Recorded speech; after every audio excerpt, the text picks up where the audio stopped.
Welcome to Tochi Stories. Please don't forget to like, subscribe, and turn on post notification because it will mean the whole world to me. Now let's get right into the story. Brace yourself. The city buzzed with the usual noise of vendors calling customers, horns blaring from distant traffic, and the laughter of school children echoing through the streets.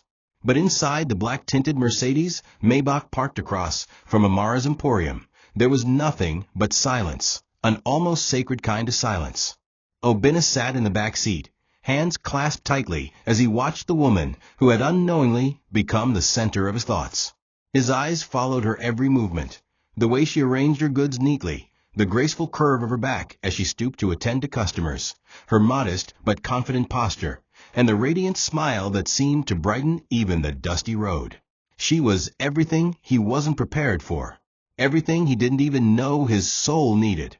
What made his admiration grow wasn't the shop itself, even though it had become one of the most popular in the city. No, it was the way Amara carried herself. After everything she had been through, the public shame, the brutal denial, the crushing betrayal, she still held her head high. She didn't fold. She didn't become bitter. She didn't spend her days gossiping or seeking pity. Instead, she turned her pain into power.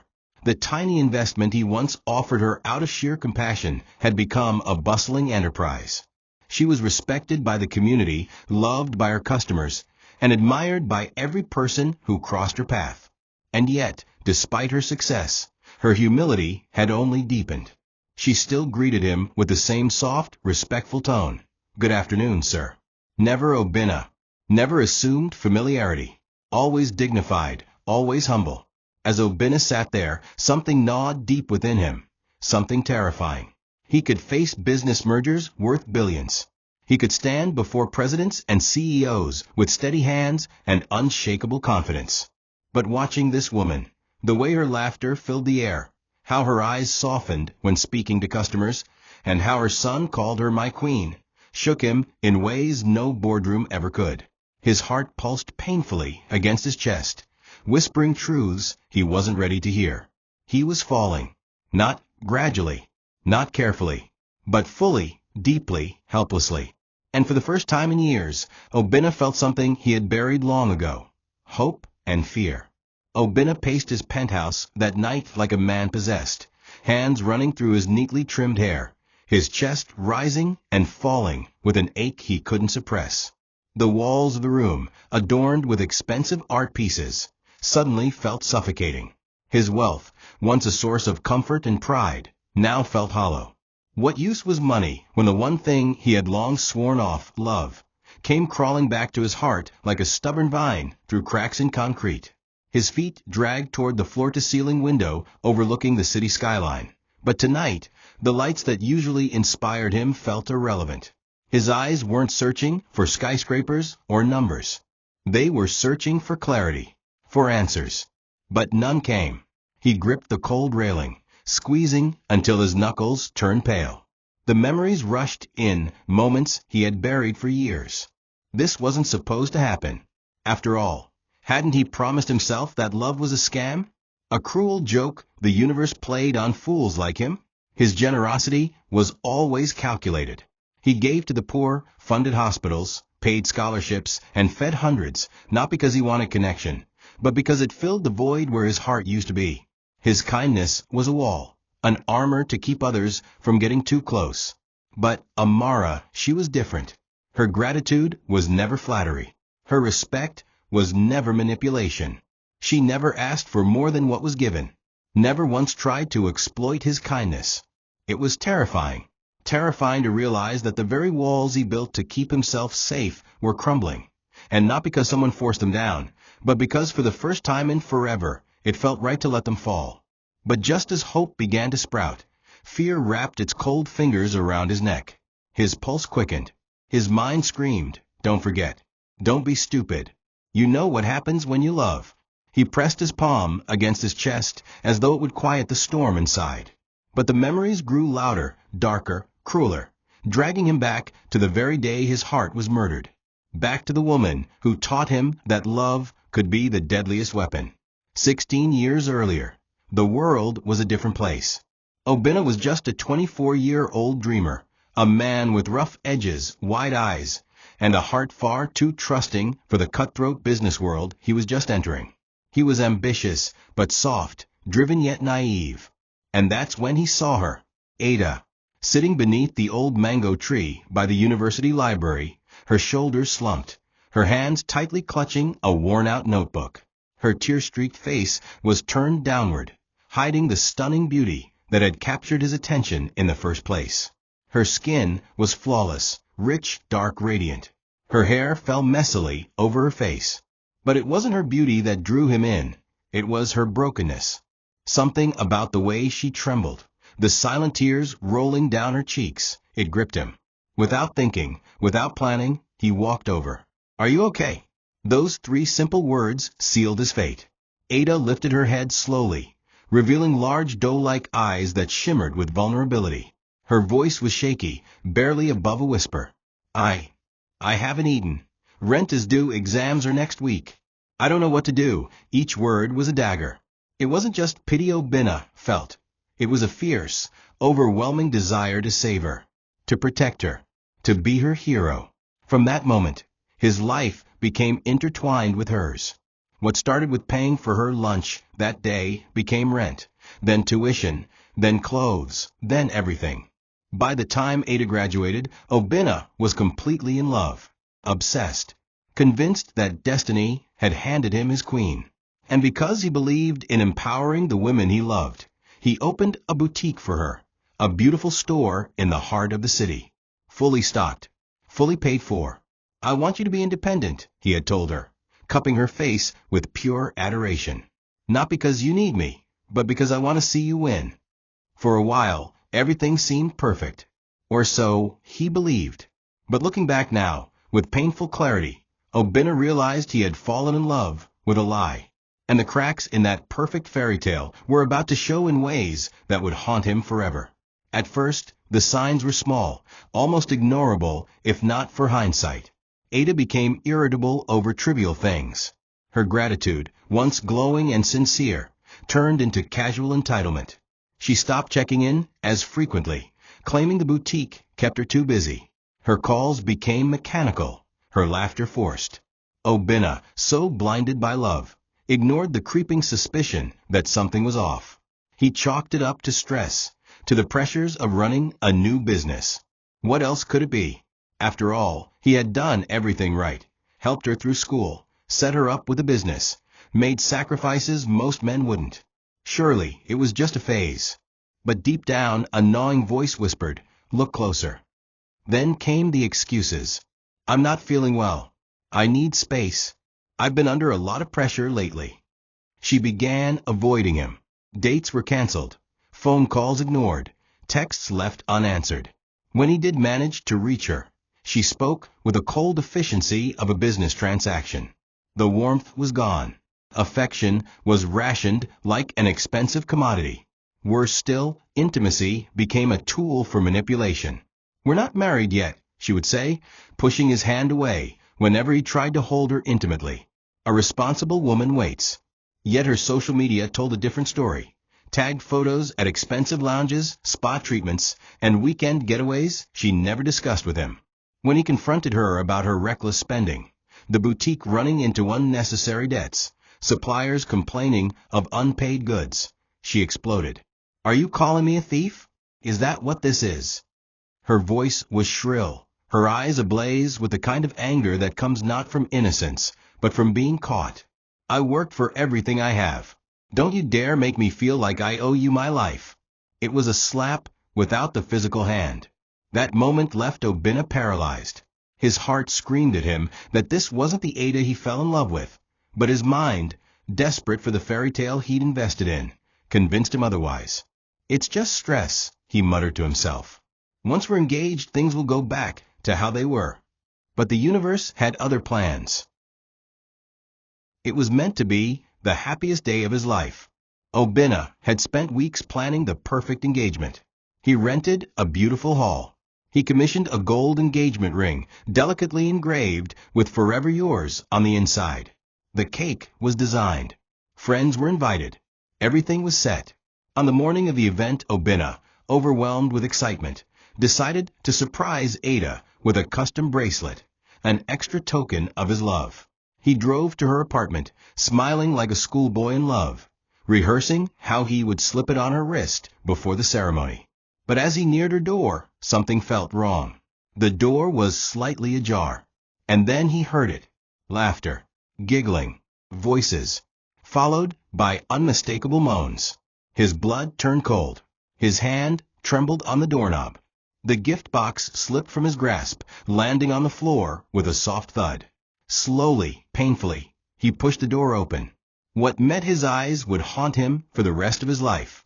Ada, the woman he had poured his soul into, was straddling his best friend Collins on the living room couch, their naked bodies entwined without shame or apology. For a moment, no one moved. The only sounds were their labored breathing and the pounding of Obinna's own heartbeat in his ears. Ada didn't even flinch. She didn't scramble to cover herself. She simply rolled her eyes. "Well, I guess you found out," she said flatly, like someone caught eating the last slice of cake, not cheating with the man's best friend. Collins stood up lazily, grabbing a towel, not even the decency of shame in his posture. "Obinna, you weren't supposed to come this early," he chuckled without remorse. Ada scoffed. "Honestly, you made it too easy," she sneered. "Tuition, boutique, rent, clothes, all because you were so desperate to play hero." Her voice sliced through him like hot glass. Collins leaned back, smirking. "You really thought a woman like Ada could be satisfied with someone like you?" Obinna couldn't speak. His tongue glued to the roof of his mouth. His knees buckled. His world spun. His fingers trembled violently. And then the tears came, hot, bitter, unstoppable. His heart cracked so loudly in his chest it felt like bone snapping. Obinna jolted back to the present like a man breaking free from a nightmare. His hands were clenched into fists, nails digging painfully into his palms. Sweat beaded on his forehead despite the air conditioning in his office. He pressed his hands to his face, breathing hard, his chest rising and falling like a man drowning. "It's been 16 years, and it still feels like yesterday," he muttered, wiping his face. The betrayal had nearly broken him, not just emotionally, but financially. Ada hadn't just wrecked his heart. Her reckless loans, debt, and theft almost dragged his growing business to the brink of collapse. He had clawed his way back, rebuilt everything brick by painful brick, but at the cost of his trust, his belief in love, and his own vulnerability. But as his heartbeat slowed, something else flooded in, a different image, softer, purer. Amara. Her laughter, her humility, her quiet strength. The way she always said, "Yes, sir," with a respectful tilt of her head. The way she never asked for more, never crossed boundaries, never treated him like a walking bank account. The contrast between Ada and Amara was as vast as heaven and hell. Where Ada was entitled, Amara was grateful. Where Ada was manipulative, Amara was honest. Where Ada had used wealth to destroy, Amara had used his help to build something beautiful, something honest.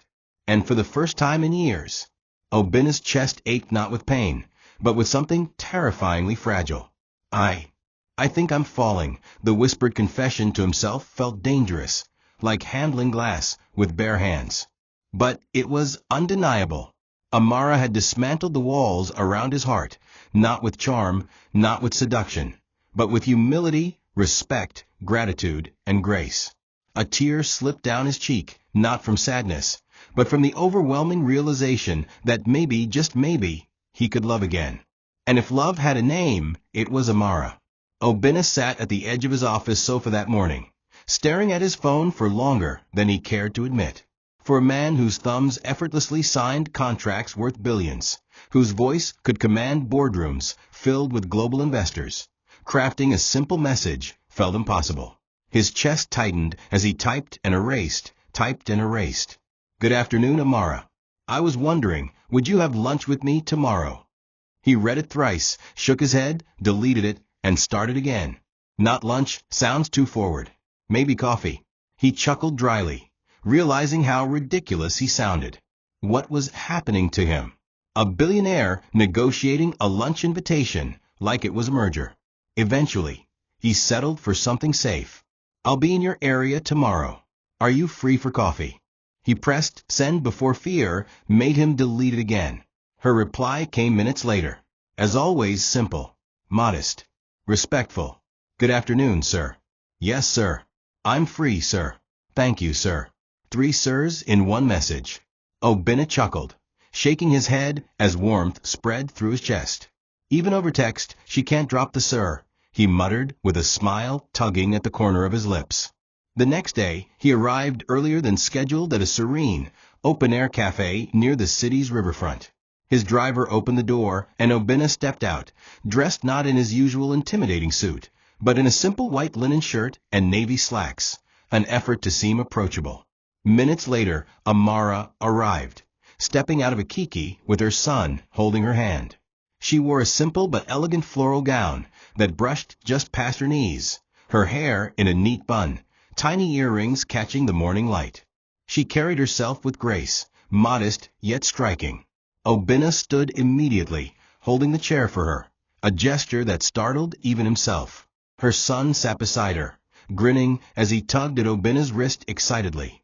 Uncle, I saw a big airplane this morning. Obinna chuckled, replying warmly before shifting his gaze to Amara, who bowed slightly, as always. Thank you for inviting me, sir, she said, smoothing the sides of her gown nervously. He smiled, leaning forward. Amara, I've told you, just call me Obinna. Her hands flew to her lips, as she giggled softly. It doesn't feel right, sir, she replied, shaking her head. Their conversation flowed effortlessly, from how her shop was growing, to her son's latest school adventures, to how she managed her workers. Obinna noticed every little thing, how her eyes lit up when she spoke about progress, how she gestured modestly, and how not once did she mention her needs or ask for favors. By the end of that meeting, Obinna realized something alarming. He didn't want it to end.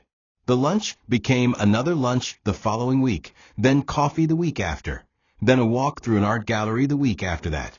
There was never a formal declaration. No formal courtship. It simply happened. Natural, soft, beautiful. Obinna found himself craving her presence the way a man in the desert craves water. Every time he heard her laugh, that gentle, modest laugh with her hand always covering her lips, something in him healed. What made it even more profound was that her son, unknowingly, began slipping into calling Obinna daddy. The first time it happened, they were at the park, sharing suya and chilled drinks. The boy ran toward Obinna, waving a kite string, shouting, Daddy, Daddy, help me tie this. The word hung in the air, thick and heavy. Amara froze, eyes wide, hands trembling around her bottle of water. She opened her mouth to correct him, but Obinna simply smiled, not shocked, not alarmed, and bent down to help with the kite as though it was the most natural thing in the world. From that day, no one corrected it. It simply became fact. The community noticed too. Market women who once mocked Amara now whispered with admiration. Nah, so life be, see weddin' patience day bring, they said under their breath, shaking their heads in disbelief. Customers in the shop noticed how often the black Maybach would pull up quietly, how Obinna would step down, hands full of groceries, walking beside Amara like an ordinary man, helping her arrange crates of soft drinks and cartons of noodles. Even Obinna's staff noticed the change. His secretary once dared to ask, Sir, is there something special about Madame Amara? To which he replied, smiling softly without looking up, She's everything, and she doesn't even know it. What made this different wasn't just love. It was the kind of love born from mutual respect. Amara never tried to impress him with looks. She never wore expensive makeup, never changed her natural simplicity to match his status. She never once flaunted their outings on social media. In a world where women scrambled for men like Obinna, using every trick, charm, and strategy, Amara did the opposite. She simply existed in his presence with gratitude, grace, and peace. And it was that peace that completely destroyed every wall Obinna had ever built. It was a Thursday evening, quiet and breezy, when Obinna walked Amara and her son home after an evening stroll at the park. They stopped at her gate, laughing about a joke her son had cracked earlier. There was a different energy that night, softer, thicker, like the air itself knew that something was about to shift. As Amara fiddled with her keys, Obinna lingered. His hands were shoved deep into his pockets, his eyes scanning the ground as though the words he wanted to say were hidden there. When Amara finally unlocked the gate, she turned to him with a soft smile. "Thank you again, sir, for everything, for today, for always being you." Her voice trembled slightly, betraying her composure. Obinna stepped forward, closing the small distance between them. "Amara," he said, "not Madam Amara, not Mrs., just Amara." Her name rolled off his tongue like a prayer. She froze, startled, blinking up at him. Their eyes locked, his filled with something heavy, hers wide with confusion, and something else she didn't dare name. His hand raised halfway, then lowered, unsure, trembling, before rising again, this time cupping her cheek gently. "You don't know what you've done to me, to my heart," his voice cracked. His thumb brushed her skin as though confirming she was real. Her lips parted, but no words came. For the first time since they met, Amara was speechless.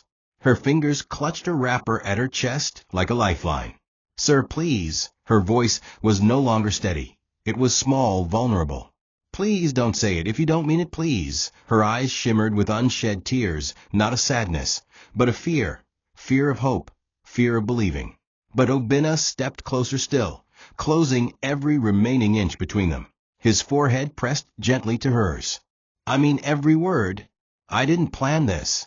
I never thought, but Amara, I am falling." His voice broke fully. "Falling so hard it terrifies me." Her breath hitched. A single tear slid down her cheek. She didn't step back. She didn't reject. She simply stood there, trembling in his hands, as the most dangerous, most beautiful truth wrapped around both of them like an invisible thread. This was love. From the window of his cramped one-room apartment, Uche stood like a ghost, watching. His eyes were sunken, his skin dull, and his breath heavy with the weight of regret and rage. Across the street, Amara's shop was bustling as usual. But what made bile rise in his throat wasn't her success. It was the sight of him, the billionaire, Obinna, the man who had quietly replaced him in ways Uche hadn't fully grasped until recently. Obinna wasn't just supporting Amara. He wasn't just helping. No, he was everywhere. At the shop helping arrange goods, picking up Amara's son from school, walking them home, laughing with them, sharing meals, being family. His hands clenched into fists so tight that his nails dug into his palms, drawing blood. His lips trembled as a twisted voice in his head whispered, "You were supposed to be the man there, not him. Not him." His family didn't help. If anything, they poured gasoline on the fire already raging inside him. His mother's words cut deeper than any knife. "So you just go let him carry your son, like say, you know dey exist? You know dey shame? See how that man dey use you clean ground for this community." His sisters chimed in, mocking, bitter. "If na me, I go collect my Pekin by force. She go no say, no be only her sabi born." Their words festered like wounds, reopening every scar Uche tried to ignore. Day after day, he watched Obinna's car pull up, watched them walk together as a family that should have been his. And every time he saw it, the voice in his head grew louder. "If I can't have them, no one will." The nights were the worst. Uche sat in the darkness of his room, the glow of the streetlight casting long shadows across his face. His breathing grew heavier as the images in his mind grew darker. Obinna laughing with his son. Obinna holding his wife's hand. Obinna taking away everything Uche believed belonged to him. His fingers trembled as they reached under his bed, pulling out the small metal box he hadn't touched in years. Inside, wrapped in a faded cloth, was an old pistol, rusty but functional, given to him years ago by a friend who worked security before prison took him away. Uche stared at the weapon for a long time, his hands caressing the cold steel like a lover. His breathing slowed, his pulse steadied. "If they think they can be happy while I live like this, then they are fools." A plan dark, irreversible, formed in his mind. And by the time dawn arrived, his fate was sealed. The next morning, Uche rehearsed his performance like an actor preparing for the role of his life. He picked up his phone, hand steady, and dialed Amara's number. She hesitated before answering. He could hear the coldness in her voice, the walls she had built for protection. But he came prepared. Amara, please listen. I've thought about everything about the past, the hurt, the mistakes. I don't want to fight anymore. I don't want war. I just want to say goodbye properly. To you. To my son. His voice cracked, perfectly mimicking sorrow. I plan to leave town for good. But please let me see him. Just one last time. For closure. I beg you. His breathing trembled just enough to sell the lie. Amara's silence was heavy. Her heart wrestled. A part of her wanted to say no, slam the door on that chapter forever. But another part, the mother in her, whispered that her son deserved to say goodbye. Despite everything, he still loved his father. And maybe this was the right way to finally sever the past. All right, she said softly. But we meet in public. The old church park behind the street. Safe. Open. Uche's lips curved into a smile so dark it would have terrified anyone watching. Thank you, Amara, thank you, he whispered. You won't regret this. But deep inside, the words echoed differently. You'll regret this forever. Obinna didn't like it. The moment Amara told him, his jaw tightened. His eyes darkened. You shouldn't go, he said firmly. It feels wrong. Off. But Amara, always the peacemaker, sighed. It's for the boy. Just closure, then we move on. Obinna paced, rubbed his beard, thinking hard. His instincts screamed danger, but he also knew denying the boy the chance would only plant resentment. Then I'm coming too, he said at last. If he wants goodbye, he gets it. But not alone. They agreed. But none of them, not even Obinna, knew just how dark Uche's mind had become. As Uche slipped the pistol into his jacket, checking the safety, adjusting it beneath his clothes, his lips curled. Today, if I can't have peace, neither will they. The park behind the old church was unusually quiet that afternoon. The playground swing swayed gently in the breeze, its chains creaking like the sound of a ticking clock. Uche sat on the rusted bench, eyes hidden behind dark shades, fingers tapping rhythmically against his thigh. In his jacket pocket, the gun pressed cold against his ribs, a brutal reminder of the choice he had already made. His heart didn't race. His palms weren't sweaty. No. Madness had gifted him calm, the kind of terrifying calm only broken men know. Then he saw them. Amara, Obinna, and his son. The boy ran ahead, full of innocent excitement. Daddy, Daddy, he yelled, arms outstretched. Uche knelt and hugged him tighter than ever before, closing his eyes as if to imprint the boy's warmth one last time. As Amara and Obinna approached, Uche released the boy, standing slowly. His eyes met Obinna's, cold to cold. No words, no greetings, just tension. Obinna's arms instinctively rested protectively around Amara and the boy. You said you wanted goodbye. Make it quick. Obinna's voice was flat, his tone clipped with suspicion. Uche nodded, feigning sorrow. I just needed to see him one last time. His hand slid toward his jacket pocket, fingers brushing against the grip of the gun. His breathing slowed. This is it, this ends today, he whispered to himself. His hand closed around the handle. In one swift motion, he pulled it. The world exploded. Amara screamed. Obinna's instincts kicked in faster than even Uche expected. As the gun rose, Obinna shoved Amara and the boy backward. The gun fired. A deafening crack split the air. Obinna's body jerked violently as the bullet struck him square in the chest. He stumbled back, crashing to the ground. Blood blossomed beneath his fingers as he clutched his chest, gasping for air. Amara's scream shattered the sky. No. Neighbors rushed out. Sirens wailed in the distance. Security Obinna had quietly tipped off earlier. Uche raised the gun again, this time to his own head, but before he could pull the trigger, a baton struck his wrist. The gun flew from his grip. Police tackled him to the ground, pummeling him as he thrashed, screamed, kicked. It was supposed to end. It was supposed to end. He shrieked like a man possessed. But Amara wasn't watching. She was on her knees, cradling Obinna's bleeding body, sobbing, shaking him. No, no. Obinna, please stay, fight, don't leave me, don't leave us. Her tears soaked his face as his fingers trembled, reaching for her one last time. The blaring wail of ambulance sirens sliced through the chaos, but to Amara, the world felt eerily silent. Everything was moving, people screaming, neighbors rushing to see, police holding Uche's flailing body down. But for her, time had frozen. Her hands trembled uncontrollably as she pressed them against Obinna's chest, desperately trying to stem the flow of blood. The red seeped through her fingers, soaking her clothes, staining his white shirt a deep, horrifying crimson. "No, no, please stay with me. Don't close your eyes, stay with me," she sobbed, her voice cracking as raw panic squeezed her chest. Obinna's eyes fluttered open for seconds, glazed, weak, struggling. His lips quivered, and though no sound came, she could read the words on them. "I'm sorry. I would do it again for you." When the paramedics arrived, everything moved too quickly, yet not quickly enough. They shouted commands, pushed Amara aside, worked frantically, placing an oxygen mask over Obinna's face, attaching for drips, and applying compression. But the way their hands moved, the way one paramedic shook his head when he thought she wasn't looking, it terrified Amara more than anything else in her life. Her son stood behind her, sobbing into her wrapper, holding her leg like it was the only stable thing left in his crumbling world. As they loaded Obinna into the ambulance, Amara climbed in without asking for permission.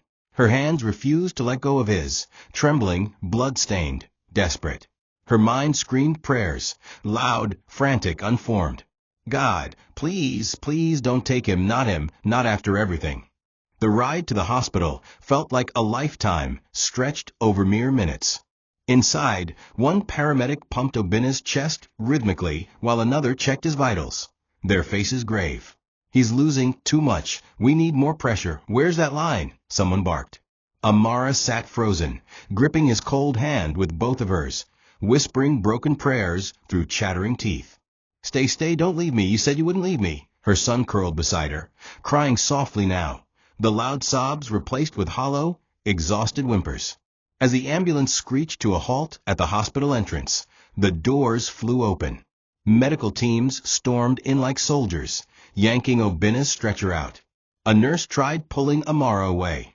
"Madam, please step aside." But she shook her head violently, her grip tightening. No, I'm not leaving him. I'm not leaving him." The last thing she saw before the surgical doors slammed shut was Obinna's pale face disappearing behind a curtain of doctors. Back at the scene, Uche's madness had fully unraveled. It took 4 officers to pin him down, wrestle the gun from his grip, and cuff him as he screamed like a rabid animal. His face was twisted, not in pain, but in the sick, wild rage of a man who had gambled everything and lost. It was supposed to end. I was supposed to end it. "You ruined my life," he shrieked at the officers, his voice cracking, spittle flying. His face slammed into the dirt as officers pressed his head down, cuffing his hands so tightly behind his back that his wrists turned purple. Mama Uche arrived moments later, barefoot, wrapper half-tied, hair disheveled, screaming curses at the officers. "Una want kill my son. Na my son una day beat like criminal. Leave am. Na family issue," she howled, clawing at an officer's vest until she was shoved backward. The neighborhood was a storm. Phones were out, recording. People whispered. Some cursed. Some spat. Some laughed bitterly. "Imagine after everything he did to that woman, this is what he comes back to do," a woman muttered, shaking her head. "Karma day work, oh," another added. The same mouths that once mocked Amara were now condemning Uche, proof that when life turns, it turns hard. As Uche was dragged to the police van, kicking, screaming, biting, the community looked on, not with sympathy, but disgust. Even his own sisters, who arrived minutes later, stood at a distance, horrified, ashamed. They whispered among themselves, trying to distance their names from the disgrace now permanently tied to their family. The police captain gave a brief statement. Attempted double homicide. Illegal possession of a firearm. Assault with intent to kill. He's not going anywhere except prison. The statement spread like wildfire across the neighborhood. But while the crowd dispersed, the chaos settled, and Uche was locked behind bars at the hospital. The real battle was only just beginning. Amara paced the waiting area like a woman possessed, her son asleep on a bench, his tiny arms wrapped around his knees. Her hands were stained with Obinna's blood. Her lips trembled as she muttered the same prayer over and over again. God, please, if you've ever heard me, if you've ever seen me, don't let him die, don't let him die. Every time the double doors swung open, her head snapped up, hoping, praying, that it was the doctor bringing good news. But each time it wasn't, and the silence grew heavier.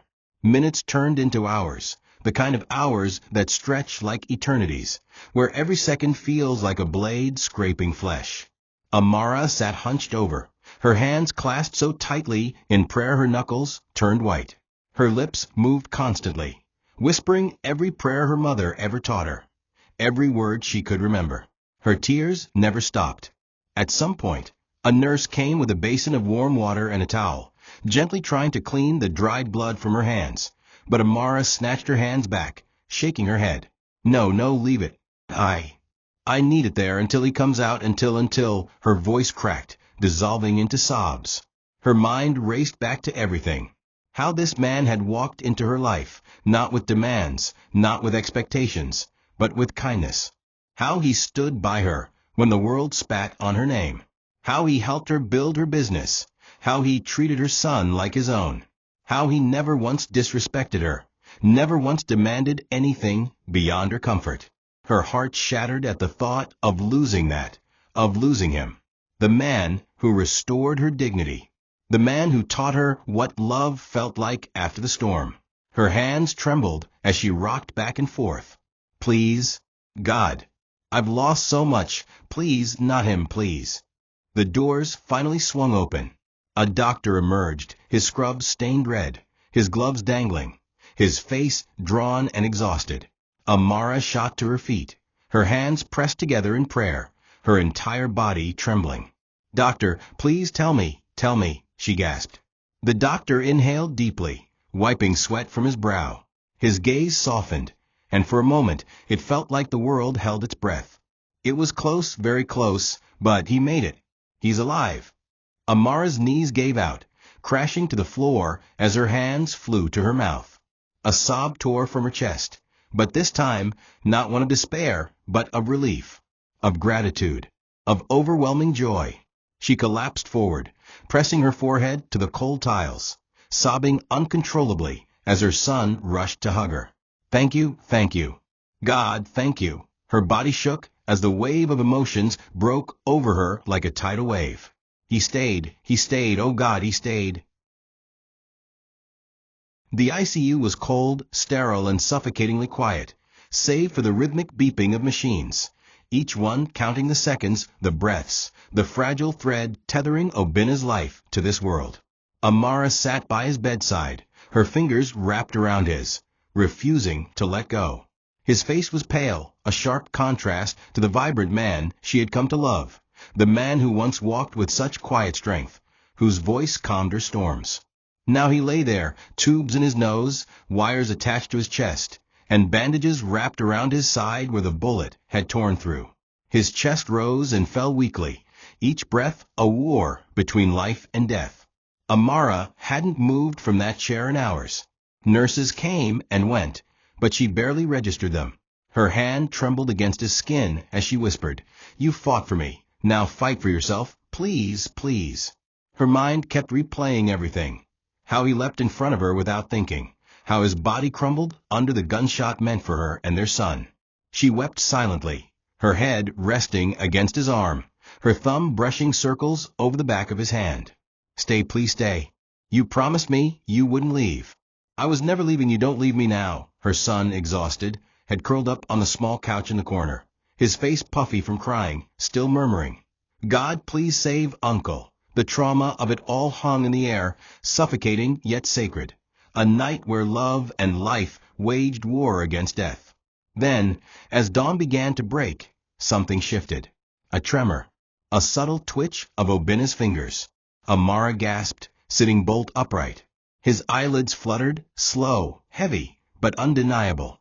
His breathing hitched, his lips parted, dry, weak.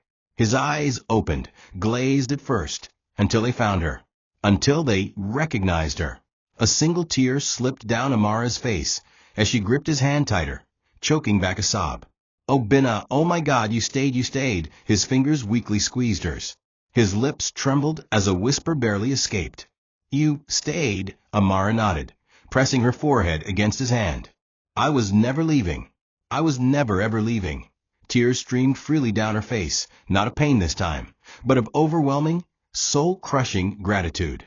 The beeping of the machines faded into the background as the only sound that mattered filled the room, the fragile, sacred sound of a man's breath, of life winning. The next few days were a blur of recovery, stitches, transfusions, pain medications, and cautious smiles exchanged between nurses who had witnessed miracles before but still stood in awe of this one. The bullet had narrowly missed his heart by mere centimeters, and the doctors kept repeating that if it had entered just a fraction lower, he wouldn't have survived. Amara never left his side. She was there when he woke up for the first time fully conscious, when his hands trembled as he tried to lift a cup of water, and when he groaned through the pain of every movement. But despite the pain, Obinna's eyes never left her. Every time she adjusted his blanket, helped him sip soup, or whispered gentle encouragement, his gaze followed her, as if memorizing her face, as if grounding himself in the reality that she was truly there, alive, his. One evening, as the sun dipped below the skyline, painting the sky in hues of gold and purple, Obinna reached for her hand. His grip was still weak, but his fingers laced through hers as though it was the only strength he needed. Amara, he began, voice raspy. I've spent my life believing that love was a battlefield, something painful, dangerous. But sitting here, looking at you, I realize something. You're not the storm. You're the shelter. His thumb brushed weakly over her knuckles. Amara's breath hitched. Tears welled to her eyes as she leaned closer. Obinna, his lips quivered into a soft smile. You healed me, and I don't even think you know it. She placed his palm against her cheek, closing her eyes as she whispered, You did the same for me. You saved me. You changed my life. Her son, their son, truly, in every way except blood, ran over, climbing gently onto the edge of the hospital bed, wrapping his tiny arms around Obinna's chest. Daddy, you scared me, the boy whispered. Obinna chuckled weakly, his hand stroking the boy's hair. I'm not going anywhere. I promise. And for the first time since the shooting, laughter, soft, broken, but real, filled the room. It was the kind of laughter that stitched wounds deeper than flesh. The kind of laughter that said, we survived. We're still standing. Together. And as the stars began to appear one by one outside the window, a quiet certainty filled the air that this family, broken and rebuilt, was no longer just a hope. It was now a truth. Obinna spent another week in the hospital before the doctors finally deemed him strong enough to leave. But before that day came, something had been stirring in his heart, a decision he had never made more clearly in his life. As the sun rose on his final morning in the hospital, Obinna asked a nurse to help him sit up fully, demanded a pair of clean clothes be brought in, and called for Amara to meet him by the hospital's small garden. Amara, confused but willing, helped him into his wheelchair, pushing him gently as they made their way through the quiet corridors and into the blooming garden. The smell of flowers filled the air, birds chirped, and the gentle morning breeze played with the loose tendrils of her hair. As they reached the center bench, Obinna motioned for her to stop. Slowly, painfully, but determined, he rose from the wheelchair, ignoring her panicked gasp. Obinna, please sit back. You're not strong enough yet. But he shook his head, his legs trembling but steady. His hand slipped into his pocket, fingers fumbling before pulling out a small velvet box. Amara's breath caught. Her hand flew to her mouth as her eyes widened. Obinna, what are you? But her words dissolved into the wind as he knelt, trembling, weak, but utterly unwavering. His eyes locked onto hers as he opened the box, revealing a simple, elegant ring. Marry me, Amara. Not because I helped you. Not because you needed me. But because you healed me. Because when the world turned its back, we found each other. And I know now that love chose us. Tears burst from her eyes as she fell to her knees with him, cupping his face with both hands. Yes, yes, yes, oh God, yes, she whispered between sobs. He chuckled, leaning his forehead against hers, both of them trembling, from weakness, from joy, from the overwhelming tide of everything they had survived. Her son joined them seconds later, wrapping his tiny arms around both of them, whispering, "Yay, we're a real family now." And in that small garden, beneath the morning sky, surrounded by flowers and the ghosts of a past that no longer had power over them, they sealed a promise, one born not from perfection, but from survival, from pain, from choosing each other against every storm life had thrown their way. The news spread like wildfire. "Amara is getting married to the billionaire," whispers floated through every corner of the community. The same streets where she was once mocked, the same mouths that once called her unworthy now buzzed with awe and disbelief. Some whispered out of admiration, others out of envy, but none could deny that this was a story written by fate itself. Obinna had insisted on keeping the wedding simple, not in luxury, but in purity. "I don't want a wedding that shows wealth," he told Amara. "I want a wedding that shows grace, that shows how far we've come, that shows that even broken things can be made whole again." And with that, they planned a ceremony under the large baobab tree at the heart of the community, the very place where their story truly began. The day of the wedding was unlike any other. The morning sun rose gently, casting golden rays over the crowd that had gathered. White canopies stood elegantly around the tree, adorned with fresh flowers, not the expensive imported kind, but locally hand-woven bouquets made by the market women who now adored Amara. Her gown was simple, an ivory satin dress with lace sleeves, hugging her perfectly without extravagance. Her hair was packed into a neat bun with soft curls framing her glowing face. Obinna stood waiting under the tree, dressed in a crisp white igbada, his eyes never once leaving the entrance. And when Amara appeared, walking down the makeshift aisle, her son proudly holding her hand, every breath in the crowd hitched. Even Obinna, the man who'd mastered every emotion in boardrooms, felt his throat tighten. As they stood face to face, hands trembling yet steady, the officiant smiled softly. "Today is not a celebration of wealth. It is not a celebration of status. It is a celebration of endurance, of love that grew not in comfort, but in hardship, in storms, and in healing." When it was time for the vows, Obinna took Amara's hands in his. "I vow to never forget the day you taught me that love wasn't a battlefield. You were my peace, my shelter, and now my forever." Tears streamed down Amara's cheeks as she replied, voice cracking, "I vow to never stop choosing you. When the world abandoned me, you became my strength, and now you are my home." As the crowd cheered, as their lips met in a kiss soaked with every tear they'd ever cried, the same voices that once condemned her now rose in song. Love wins, love always wins. A year later, their home was filled with laughter, music, and the warmth of a life neither of them thought possible.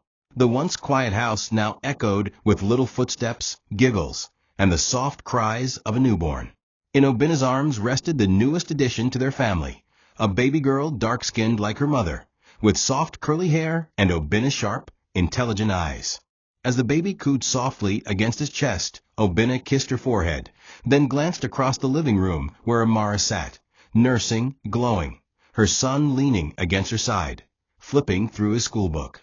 He smiled, a smile that held the weight of every scar, every loss, and every victory they'd survived together. "You know," he murmured, rocking their daughter gently, "when I used to think about family, I thought it was something I would never have. I thought it wasn't meant for me." His voice softened. "But then life gave me you and now I have everything." Amara looked up, her eyes glassy with unshed tears, her lips curving into that soft smile that had first melted his heart.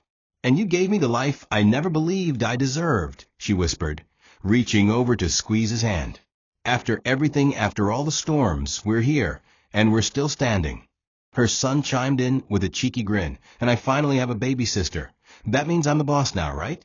The room erupted in laughter. Obinna reached out, pulling the boy onto his lap alongside the baby, tickling his sides. "No, it means you now have a partner to help drive your mother crazy," he teased. The boy giggled uncontrollably, wrapping his arms around Obinna's neck, not as a stepfather, not as someone passing through, but as the only father who had ever truly shown up and stayed. As the sun set over the horizon, painting their world in hues of orange and gold, the family sat together, tangled in a mess of arms, legs, love, and laughter.